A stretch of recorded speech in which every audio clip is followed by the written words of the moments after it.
राजा वरुणदेव को अजेय समझा जाता था क्योंकि उसकी सेना बड़ी बहादुरी के साथ में लड़ती थी। उसकी सेना के जितने चर्चे थे ना, उससे ज्यादा चर्चे थे उसके घोड़ों के। वो घोड़े जो कि अपने सवार को युद्ध में बड़ी कुशलता के साथ में लेकर के जाते थे। वहां पर बहुत सारी विपक्षी सेना को तो अपने पैरों के नीचे, अपनी टापों के नीचे रोंद कर मार डालते थे, और यदि उनका सवार कभी किसी विकट परिस्थिति में फंस जाता था तो उसे सकुशल वापस लेकर के चले आते थे। अब उन घोड़ों के ट्रेनर की उससे भी ज्यादा, उन घोड़ों से भी ज्यादा चर्चा थी कि किस तरह से इनको प्रशिक्षित किया है, कैसा प्रशिक्षक होगा वह। एक आदमी उस प्रशिक्षक को देखने के लिए बाहर के राज्य से आता है और दूर से देखता है कि वह प्रशिक्षक अपने एक हेल्पर की सहायता से, अपने एक शिष्य की सहायता से एक घोड़े को काबू कर रहा है और अपने उस शिष्य को सिखा रहा है कि किस तरह से उस घोड़े को काबू किया जाता है। वो नौजवान घोड़ा, वह बलिष्ठ घोड़ा बड़ी उछल कूद मचा रहा था, लेकिन उस शिष्य ने बड़ी कुशलता से उसे काबू में कर लिया। इस पर उस यात्री ने पास आकर के उस प्रशिक्षक से कहा कि आपके शिष्य ने तो कमाल किया है, ऐसे और भी शिष्य रहे होंगे, क्या कारण है कि कोई आपके जैसा नहीं बन पाया। मुस्कुराते हुए उस प्रशिक्षक ने उत्तर दिया कि कारण यह है कि अब यह जो शिष्य है ये यहां से चला जाएगा यह सोचकर कि मेरी शिक्षा पूरी हो गई, और इस अहंकार में कि मैंने बहुत कुछ सीख लिया, वह घोड़ों को काबू करने का प्रयास करेगा और वह घोड़े उसे पटक देंगे। कारण, क्योंकि ये घोड़े एक तरह के नहीं होते, अलग अलग तरह के घोड़े आते हैं और अलग अलग तरह के अनुभवों की जरूरत पड़ती है। जब हमारे बच्चे जवान हो रहे होते हैं, उस बेकाबू घोड़े की तरह से उनके अंदर जोश होता है, अलग अलग तरह के उनके अनुभव होते हैं। अगर एक तरह का ज्ञान उन्हें दिया जाता है तो वो उन पर फिट नहीं बैठता। युवक सोचते हैं नहीं, मेरा तो ऐसा अनुभव नहीं, प्रशिक्षक सही ज्ञान दे रहा है, लेकिन वह उन पर सही नहीं बैठ रहा, क्योंकि अलग अलग प्रकार के युवाओं के लिए अलग अलग प्रकार के ज्ञान की कई बार आवश्यकता होती है, और मां बाप के लिए विशेष रूप से ध्यान देने की आवश्यकता होती है कि उनके बच्चे जब कुछ एबनॉर्मल बिहेव कर रहे हैं, उन्हें काबू करना है, उन्हें नियंत्रित करना है। उन्हें नियंत्रित कैसे करेंगे, कैसे आप कुशल प्रशिक्षक बन पाएंगे उन बच्चों के लिए मैं कहूं तो वो बच्चे किस प्रकार से अपने अंदर होने वाले परिवर्तन को देख पाएंगे, और किस किस प्रकार के अलग अलग परिवर्तन हमारे युवाओं के अंदर होते हैं। यहां पर पहली श्रेणी में मैं रखता हूं ऐसे युवाओं को जो शरीर से भी मजबूत होते हैं और दिमाग से भी बहुत अच्छे होते हैं, परीक्षा में भी अच्छे से पास करते हैं और आगे बढ़ रहे होते हैं अच्छे तरीके से, देखने में भी अच्छे हैंडसम होते हैं। अब वह गलत आदतों में पड़ते हैं, जब उनकी जवानी आ रही होती है उस समय गलत आदतों में पड़ते हैं और उनके शरीर पर खास प्रभाव भी नहीं पड़ता। लेकिन यह बात पक्की है कि मां बाप की बात उन्हें अच्छी लगना बंद हो जाती है, क्रोध उन्हें आता है, बार बार वह बदतमीजी करते हैं, घर में बदतमीजी करते हैं, स्वच्छंद विचारों का अपने आप को मानने लगते हैं और लोगों पर उपदेश झाड़ने लगते हैं। वे दूसरों से बेहतर अपने आप को समझने लगते हैं और दूसरों पर हावी होने का प्रयास करते हैं। ऐसे बच्चों से यदि समझाएंगे कि ब्रह्मचर्य का बड़ा महत्व होता है तो वो कहते हैं कि हमने तो कोई ब्रह्मचर्य का पालन नहीं किया, हमारे शरीर में कोई कमी दिखती है, हमारे रूप रंग में कोई कमी दिखती है, हमारे तेज में कोई कमी दिखती है, हम पढ़ाई लिखाई में अच्छा परफॉर्म कर रहे होते हैं, लेकिन यदि उनके घर वालों से पूछे तो घर वालों के साथ उनका व्यवहार अच्छा नहीं होता। ऐसे स्वच्छंद बच्चे आगे बढ़ते बढ़ते धीरे धीरे शरीर से भी कमजोर होना शुरू हो सकते हैं, या शरीर से कमजोर ना हो तो धीरे धीरे जैसे जैसे जवान होंगे उनकी प्रतिभा में भी कमी आना शुरू हो जाती है, और अपने मिसबिहेव की वजह से वे समाज में भी अपना स्थान खोने लगते हैं। वे तो दूरगामी परिणाम है, लेकिन वर्तमान में कुछ खास परिणाम दिखाई नहीं दे रहे। हाँ, उनके माँ बाप थोड़े से निराश जरूर हैं क्योंकि उनके बच्चे का व्यवहार उनके साथ अच्छा नहीं है। दूसरी प्रकार के बच्चे वह होते हैं कि जो शरीर से तो ताकतवर होते हैं, पढ़ाई लिखाई में ठीक ठाक होते हैं, लेकिन दम नहीं होता 10 कदम चलने का भी। थोड़ा सा चलेंगे थक जाएंगे, हालत उनकी खराब हो जाएगी। अगर बात करेंगे ताकत की, ताकत बहुत है, कोई दिक्कत नहीं, अपनी उम्र के सभी बच्चों से ज्यादा ताकत है, लेकिन दम नहीं है शरीर में, बिल्कुल भी कोई काम करने का दम नहीं है, स्टेमिना बिल्कुल भी नहीं है। ऐसी ताकत का क्या लाभ। एक आदमी जो कि 5 घंटे काम कर सकता है, 6 घंटे काम कर सकता है, थोड़ा कमजोर भी है, वह उस आदमी से बहुत ज्यादा बेहतर है जिसमें ताकत तो बहुत है लेकिन वह आधा घंटा भी लगातार किसी काम को नहीं कर सकता है, वह 2 किलोमीटर भी लगातार पैदल नहीं चल सकता है। कोई फायदा नहीं है इस तरह की ताकत का, कोई फायदा नहीं है इस तरह के फैले हुए शरीर का।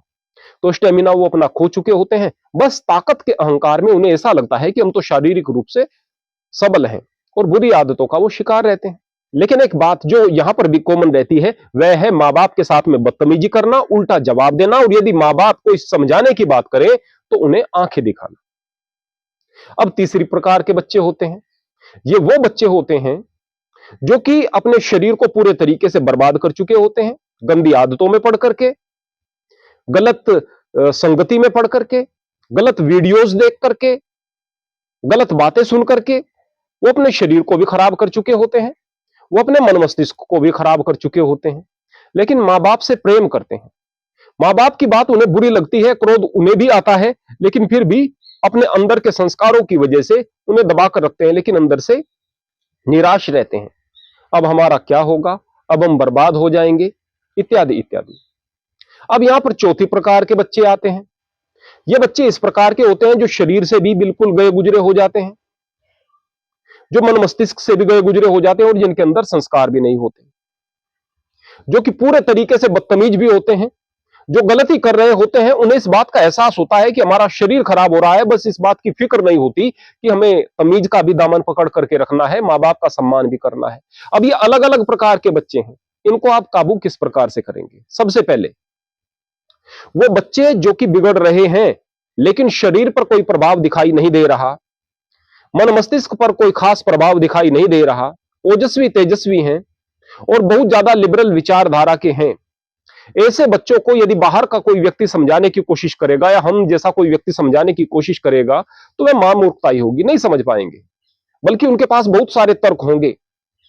वो कभी बात करेंगे कि वो फला फला डॉक्टर इस तरह की बात कह रहा है, कभी बात करेंगे कि हम तो ओशो के अनुयायी हैं, आप लोगों की बातें तो बिल्कुल बेकार की बातें हैं, आप तो दमन की बात करते हैं और ओशो जो है वह इसको रूपांतरित करने की बात करते हैं, वह तरीका सही है, इत्यादि इत्यादि। बहुत सारी इस तरह की बात करेंगे। ऐसे जो अतिशय बुद्धिमानी लड़के होते हैं आने वाले समय में पूरे तरीके से बदतमीज होकर के अपने भविष्य को खराब कर देते हैं। आप ऐसे लोगों के मुंह बिल्कुल ना लगे। ये लोग बिल्कुल थर्ड क्लास लोग हैं, इन लोगों का भविष्य बिल्कुल चौपट है। इनको यदि कोई व्यक्ति ठीक कर सकता है तो वह है इनका पिता, इनका अभिभावक। एक कैसा अभिभावक इनको ठीक कर सकता है? जो इनसे ज्यादा मजबूत हो, हर तरह से इनसे ज्यादा मजबूत हो। मां बाप यदि बच्चों को अपनी कमजोरी दिखा रहे हैं, बार बार कमजोरी दिखा रहे हैं, प्यार करना और कमजोरी दिखाना अलग अलग बात होती है। दो प्रकार की कमजोरी मां बाप बच्चों को दिखाते हैं। जब बच्चों को पता चल जाता है कि हमारे रोने से, हमारी जिद से, हमारे दुखी रहने से, हमारे चुपचाप रहने से हमारे मां बाप द्रवित हो जाते हैं, हमारी बात को मान लेते हैं, तो यह आपकी मानसिक कमजोरी है। दूसरी बात यह है कि जब आप वैसे ही खेल खेल में बच्चे के साथ में इस तरह का दोस्ताना माहौल बनाकर रखने की कोशिश करते हैं, लेकिन आप हैं कमजोर, आप नियंत्रण बच्चों पर कर नहीं सकते हैं। बच्चों को पता लग रहा है कि अब तो हम अपने बाप से ज्यादा ताकतवर हो गए हैं। अब बच्चों के अंदर अगर संस्कार नहीं होंगे, बच्चों के अंदर अगर तहजीब नहीं होगी और ताकतवर वह बच्चा आपसे हो ही गया है, आपकी बात पर गुस्सा आएगा तो पता चले कि आज वह आपकी बात सुन रहा है, कल आपकी बात सुन रहा है, परसों वह बदतमीजी आपके साथ में करेगा, आपको रगड़ देगा। तो अगर मां बाप मजबूत नहीं है तो वह बच्चों को नहीं संभाल सकते हैं, ऐसे बच्चों को नहीं संभाल सकते हैं। बच्चों के साथ बहुत ज्यादा मित्रता का व्यवहार अनिवार्य है, अनिवार्य है। बच्चे के दिल की बात, बच्चे की खामोशी, बच्चे के मनोभाव अगर बाप समझने वाला नहीं है तो घर बढ़िया रह ही नहीं सकता है। लेकिन अगर बच्चे को बाप का डर नहीं है तो भी बच्चे की जवानी, बच्चे का भविष्य खतरे में पड़ जाता है। एक बेटी है, उसने घर को बर्बाद कर दिया, हालत खराब कर दी, हजार प्रकार की आवारगी उसने की, लेकिन बाप फिर भी कमजोर। मेरी बेटी, मेरी बच्ची, मेरी बच्ची, बच्ची बाप को कुछ भी नहीं समझ रही, मेरी बच्ची, मेरी बच्ची, उस बच्ची के चक्कर में घर बर्बाद कर दिया। कमजोरी है ना। आगे दूसरा बच्चा भी ऐसे करेगा, दूसरी बच्ची है वो भी ऐसे ही करेगी। ये जो कमजोरियां हैं ये बच्चों को बर्बाद कर रही होती हैं। तो यदि पिता रक्षा करने वाला नहीं, जो रक्षा करता है वही पिता है, जो संरक्षण देता है वही पिता है, जो सद्ज्ञान देता है वही पिता है, जो बुराइयों से बचाता है वही पिता है, जो बच्चे के मनोभावों को समझता है वही पिता है, जो बच्चे के जज्बात को समझता है वही पिता है, जो बच्चे को उसके दुख की घड़ी में सीने से लगा करके उसकी दिल की बात को बिना कहे समझ रहा है वह पिता है।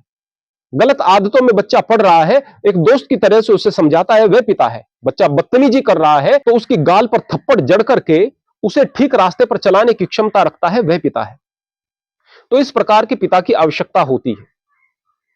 अब अगर बच्चा दूसरी प्रकार का है जो कि शरीर से तो ताकतवर है लेकिन दम उसके अंदर है नहीं, बदतमीज एक नंबर का हो गया है, संस्कार उसके अंदर है नहीं, पढ़ाई लिखाई की तरफ ध्यान नहीं है, तो ठीक उसी तरह का ट्रीटमेंट देने की वहां पर मां बाप को आवश्यकता है, लगभग जैसा कि उस बच्चे को दिया था जो कि उद्दंड था, लेकिन उसमें कोई खास कमी नहीं थी। ये दोनों प्रकार के बच्चे जो हैं, इनके लिए आप लोगों को हर क्षेत्र में बेहतर होना पड़ेगा। कायदे में तो आदमी को हर क्षेत्र में बेहतर होना ही चाहिए।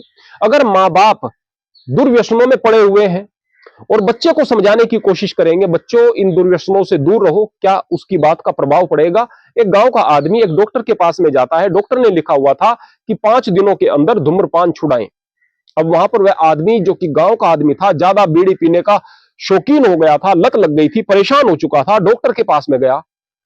डॉक्टर खाली बैठा हुआ था, वो सीधा उसके केबिन में घुस गया, देखा कि डॉक्टर तो अपनी कमर को चेयर पर टिकाए हुए सिगरेट के सुट्टे लगा रहा है।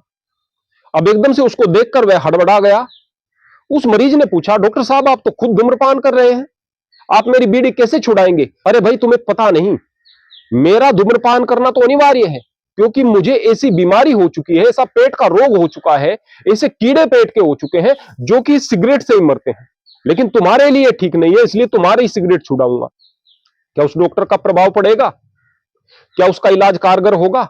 आप यदि खुद व्यसनों में पड़े हुए हैं, आप अगर पिता हैं, आप अगर मां हैं, खुद व्यसनों में पड़े हुए हैं, आप सुबह देर से उठते हैं, आप शरीर का ध्यान नहीं देते, आप नियमों पर नहीं चलते, आप धूम्रपान कर रहे हैं, आप शराब आदि पी रहे हैं, आप में हजार कमजोरियां हैं, बच्चे को कहेंगे कि देखो मन पर नियंत्रण रखो, तो बच्चा कहेगा कि तुमने कितना रखा है? फिर आप कहेंगे कि मैंने तो इतने सारे काम किए हैं, इतनी पढ़ाई लिखाई की है, इसे परिवार को संभाला है, अपनी जिम्मेवारियों को संभाला है, मैंने एक स्थान बनाया है, रुतबा बनाया है। अब आप कितने भी तर्क देते रहिएगा, ये तर्क ठीक ऐसे हैं जैसा कि वह डॉक्टर तर्क दे रहा था कि मेरे पेट में तो कीड़े हो गए हैं इसलिए धूम्रपान कर रहा हूं। आपके तर्क किसी काम नहीं आएंगे। अब बात करता हूं उन बच्चों की जो बच्चे बड़े कमजोर हो चुके हैं लेकिन संस्कारी हैं, मां बाप की इज्जत करते हैं, मां बाप से प्रेम करते हैं, लेकिन अंदर ही अंदर घुट रहे हैं, अपने भविष्य का फिक्र है लेकिन गंदी आदतों से नहीं छूट पा रहे हैं।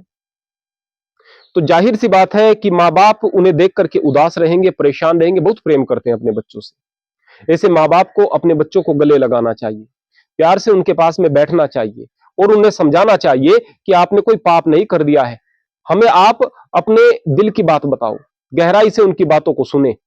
यदि आपका बच्चा गड्ढे में गिर रहा है तो उसे हाथ दे करके बाहर गड्ढे से निकालें, उसे सीने से लगाएं, उसके साथ प्यार का व्यवहार करें, प्रेम पूर्वक व्यवहार करें, उसे सांत्वना दें कि इससे कुछ नहीं होगा, जो समय बीत गया है उस बीती हुई बात को मन से निकाल दो। और यह वास्तव में भी है। यदि आपने कितनी भी गलतियां आज तक की हैं, लेकिन अभी आप युवा हो, आपके मन में आ गया कि मैंने गलतियां की हैं, अब मैं इनसे बाहर निकलूंगा, तो आप उसी दिन से उनसे बाहर निकलना शुरू हो सकते हो। कोई दिक्कत नहीं रहेगी, कितने भी आपके शरीर में रोग हो, कितनी भी तकलीफें हो, हर चीज रिकवर हो सकती है, हर चीज पहले जैसी हो सकती है, बस वक्त लगेगा। चाहे उसमें 1 साल लगे, 2 साल लगे, 3 साल लगे, 4 साल लगे, 5 साल लगे, पर ऐसा नहीं हो सकता कि पहले जैसे नहीं हो जाओगे, पहले से भी बेहतर हो जाओगे। कारण क्योंकि अब आपको अंतःकरण तक इस बात का पता चल गया है कि भाई इन चीजों का कितना नुकसान होता है, बुरी आदतों का कितना नुकसान होता है। यदि घर वाले सहयोग करेंगे, घर में प्रेम पूर्वक और प्रसन्नता का माहौल बनाकर रखेंगे, तो ऐसे बच्चे निश्चित रूप से बुरी आदतों से बाहर आ जाएंगे। अब जो चौथी प्रकार के बच्चे होते हैं ना, जो शरीर को भी खो चुके हैं, बुद्धि को भी खो चुके हैं, तमीज को भी खो चुके हैं, मां बाप की इज्जत नहीं करते, कोई उनके अंदर शर्म हया नहीं है, तो फिर ऐसे बच्चों का क्या किया जाए? ऐसे बच्चों को पहले समझाने की कोशिश करें कि आपका जो नुकसान हुआ है यह आपकी गलती की वजह से हुआ है। दोबारा यदि इस तरह की गलती आप लोग करोगे तो आपका नुकसान बढ़ता चला जाएगा, लेकिन यदि आप इन चीजों से बाहर निकलने का प्रयास करोगे तो हम आपके साथ हैं। किसी प्रकार से घबराने की जरूरत नहीं।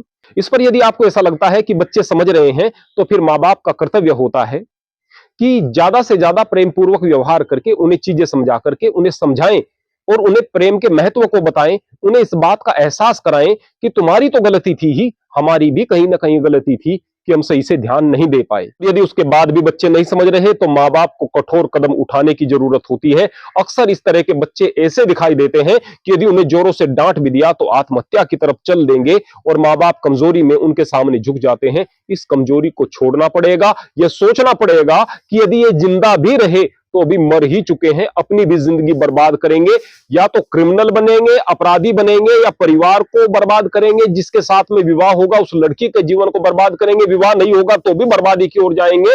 तो मरे हुए तो वैसे भी हैं, इनको समझाने की कोशिश में यदि ये आत्महत्या भी कर लेते हैं तो हमें वह भी स्वीकार होगा। उस स्थिति तक जाकर के मां बाप को कठोर होकर के उन बच्चों के साथ में व्यवहार करना पड़ेगा। यदि हम इस प्रकार से अपने बच्चों की उस जवानी की उम्र को संभाल जाते हैं, जबकि वह 12 वर्ष से लेकर के 18 वर्ष की उम्र के बीच होता है, तो समझिए आपने अपने बच्चे के भविष्य को इतना उज्जवल बना दिया है कि अब वह भविष्य में बड़े से बड़ा संकल्प लेकर के बड़े से बड़ा काम कर सकता है। कोई विपत्ति उसका कुछ नहीं बिगाड़ सकती। हरि ओम, हरे कृष्ण।